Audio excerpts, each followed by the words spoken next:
The patient I was presented with today was an 86-year-old female that was admitted for C. diff and a UTI. She woke up today with me taking her vitals. All of her vitals were within limit except for her blood pressure, which was 166/84 on the upper right arm. She had no pain. Her pain scale was on 0 to 10. She had non-pitting edema on her left ankle. Both of her ankles were swollen because of her socks constricting her blood flow in her ankles, but she only had swelling in the left ankle. She has a history of being a diabetic type 2, which I did inject her with insulin today. She had a stroke 2 years ago, so her history is of CVA, DVT, and hypertension. She is a full code. She does take her pills whole. I did have to give them to her individually, and she swallowed them whole. She's alert ×4 to person, place, time, and situation. Her grips were stronger on the left side as opposed to the right because that's what she had her stroke on 2 years ago. She did not have any pain, as I mentioned before. Her O2 is at 95 room air. She did have a little bit of crackles in her upper lobes because of her sinuses.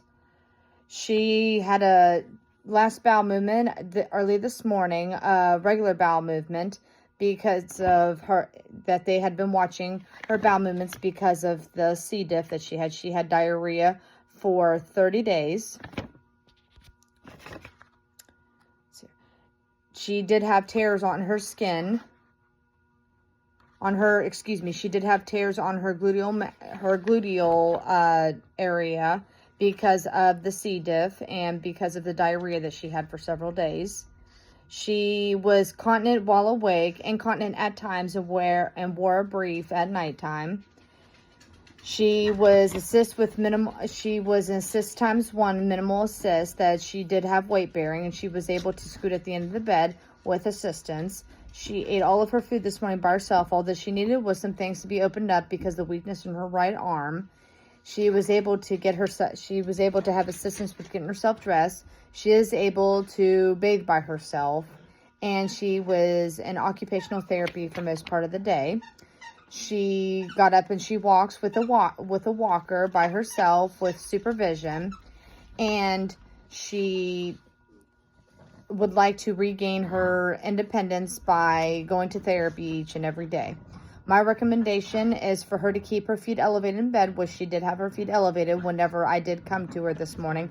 However, her heels were still touching the floor, were still touching the bed, so the nurse or the RN assisted me with getting her feet propped up on a pillow instead of them touching the bed, considering she is a diabetic and it can cause a lot of health issues in the future.